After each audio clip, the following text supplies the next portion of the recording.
अब तो भूल गया कितने साल है और कितनी पेशी हैं। बहरहाल कई साल हो गए हैं और शायद सैकड़ों में पेशियाँ हो गई हैं। हम तो पहले दिन से कह रहे हैं कि इन अदालतों में, नैब के मामलात में हम अवाम के नुमाइंदे हैं। आप कैमरे लगाएं और पाकिस्तान की अवाम को दिखाएं कि कौन सी करप्शन हुई है। ये हकीकत पाकिस्तान के अवाम के सामने आनी चाहिए। और मैं चेयरमैन नैब से कहूँगा कि अगर तुम में हिम्मत है तो कैमरे लगाओ। इस तफ्तीश के दौरान भी ये वो इदारा है जिसने आज पाकिस्तान को मफलूज कर दिया है। ये वो इदारा है जिसने नाकाबिले यकीन हद तक पाकिस्तान को नुकसान पहुंचाया है और पहुंचाता रहेगा नाइंसाफियों की वजह से। ये वो इदारा है जिसको करप्शन नज़र नहीं आती। ये वो इदारा है जो सियासत खेल रहा है। ये सुप्रीम कोर्ट कह चुका है। आज भी आप देख लें, सैकड़ों अरब के करप्शन के केस इस हुकूमत के नैब को नज़र नहीं आते। कभी एक सेनेटर पर मुश्तमिल, हुकूमत के सेनेटर पर मुश्तमिल कमीशन बनता है कि ये तफ्तीश करेगा जो 600 अरब रुपया पाकिस्तान की अवाम की जेबों से चीनी की मद में निकाला गया है, वो पीटीआई का एक सेनेटर तफ्तीश करेगा। एफआई की तफ्तीशें काम नहीं आई, जो दीगर यहाँ पर कमीशन बने उनकी बातें काम नहीं आई, तो आज एक सेनेटर से तफ्तीश करा रहे हैं। तो बहरहाल ये तमाशा तो लगा हुआ है। आज की जो एक और कोशिश है मुल्क में इलेक्शन में धांधली करने की, जो आज़ाद कश्मीर का इलेक्शन है उसमें ये लिखा गया है एनसीओसी की तरफ से आज़ाद कश्मीर के चीफ इलेक्शन कमिश्नर को कि आप इलेक्शन 2 महीने मुलतवी कर दें। एनसीओसी का क्या ताल्लुक है इलेक्शन से? ये एक मिली भगत है धांधली के लिए। वही चीज जो गिलगित बल्तिस्तान में की गई आज आज़ाद कश्मीर में दोहराने की कोशिश की जा रही है। पूरी मशीनरी लगी रही, कोई आदमी नहीं टूटा। पाकिस्तान मुस्लिम लीग नून का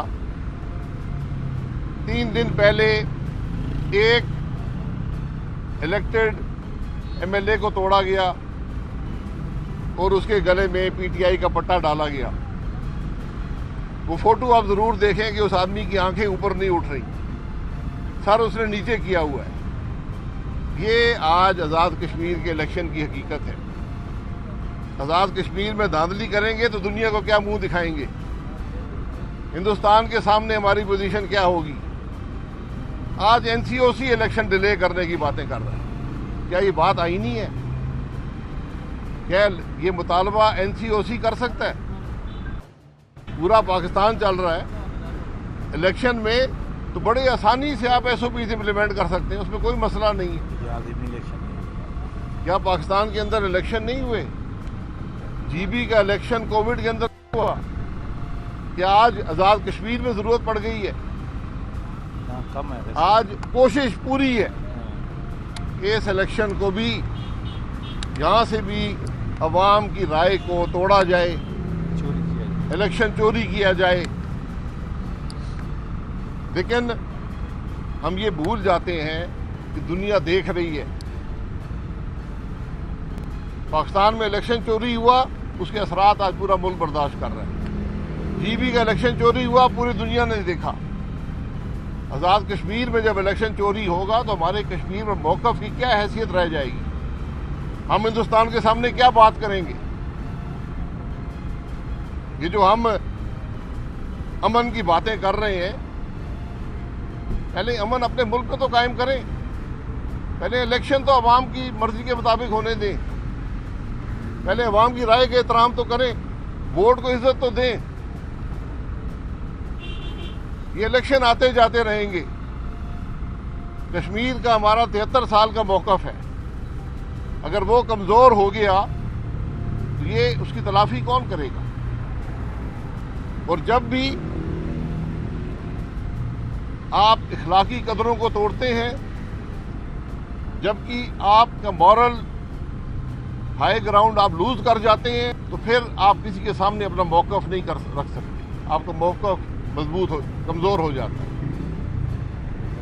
हम इस वक्ती फ़ायदे, इसको कहते हैं, फ़ायदे उठाने के लिए, हुकूमतें बनाने के लिए आज कश्मीर का सौदा भी करने को तैयार है। ये बदनसीबी है मुल्क की। तो हम इस मामले को रिजेक्ट करते हैं जो NCOC ने लिखा है, और हमारी डिमांड है कि ख़त वापस लें और कश्मीर के इलेक्शन टाइम पर हो। YouTube पर Googly TV देखने के लिए youtube.com की सर्च बार में Googly TV टाइप करें। Googly TV के पेज पर सुर्ख रंग के सब्सक्रिप्शन वाले बटन पर क्लिक करना ना भूलिए।